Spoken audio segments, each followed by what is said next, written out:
যখন যেভাবেই পারি ওইভাবেই কাজগুলি কিন্তু সকালের কমপ্লিট করে নিই। সো হ্যালো এভরিওয়ান, আমি সোমা। আমার নতুন আরও একটি ভিডিওতে তোমাদের অনেক অনেক ওয়েলকাম।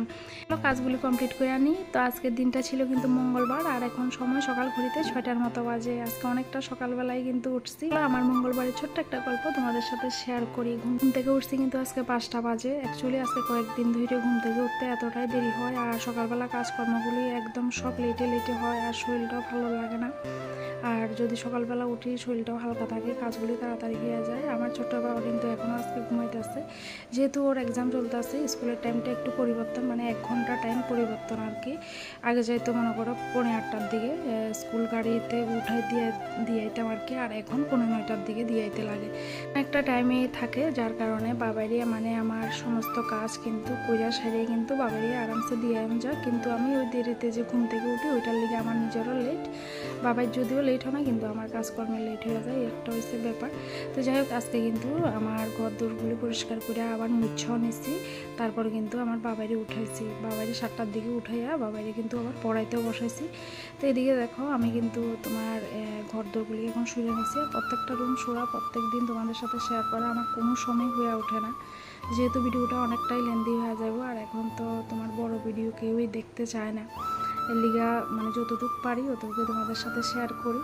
তো এদিকে আমার দেখো ঘরদোরগুলো কিন্তু মোছা হয়ে গেছে সকাল সকাল, মানে দুইটা কাজ একদম কমপ্লিট। এরপরে ব্রাশ করে নিলাম। এদিকে আমার ছোটো বাবাই উঠে গেছে, ওরে কিন্তু পড়াইয়া আয়া পড়ছি। তো এটা আর শেয়ার করছি না, ও সবসময় কমফোর্টেবল না ক্যামেরার সামনে। আর এদিকে দেখো আজকে একটা ওর লগে চালাকি করছি, চালাকিটা কি একটু বুঝতে পারবা।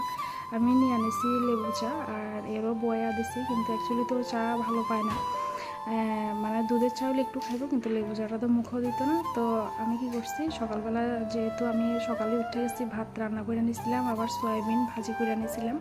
তো বাবাই কিন্তু সয়াবিন ভাজিটা আজকে 2 দিন ধরে ভালোই খেতেছে। তো এদিকে আমি গরম গরম ভাতের সাথে এখন ওরে কিন্তু সয়াবিন ভাজি দিয়ে ভাত খাওয়াই দিলাম। তো এটাই আসলে বাবার লাগে একটু চালাকি আর কি, চা দিয়ে বসাইয়া ভাত খাওয়াই দিলাম। ও সকাল থেকে খেতেছে, ভাত খাইতো না। তো যাই হোক, পর দেখো কিছু কাপড় আছিল, ওইগুলি আবার স্কুল যাওয়ার আগে মেলা দিলাম, আবার কিছুটা রইয়া গেল। তো এখন বাবাকে দিয়া কিন্তু আয়া পড়ছি, আয়া সেরে আবার যে মানে বাদ বাকি কাপড়গুলি আছিল ওইগুলো মেলা দিলাম, যেহেতু এখন ভালোই রোদ্র উঠছে।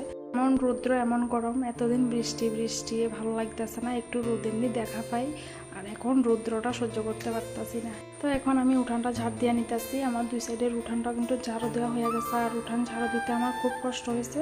আর ঝাড়ুটা দেখো অনেকটাই ছোট হয়ে গেছে, যার কারণে অনেকটাই সমস্যা হইতেছে। এরপরে কিন্তু স্নান সাইরা পুজোটাও কমপ্লিট করে নিলাম। পুজো কমপ্লিট করার পর এরপরে মানে রান্না বান্না করবো। আর এদিকে দেখো মাছ ধরে নিয়ে বসছে আমার বাবা, আর এদিকে এখন আমি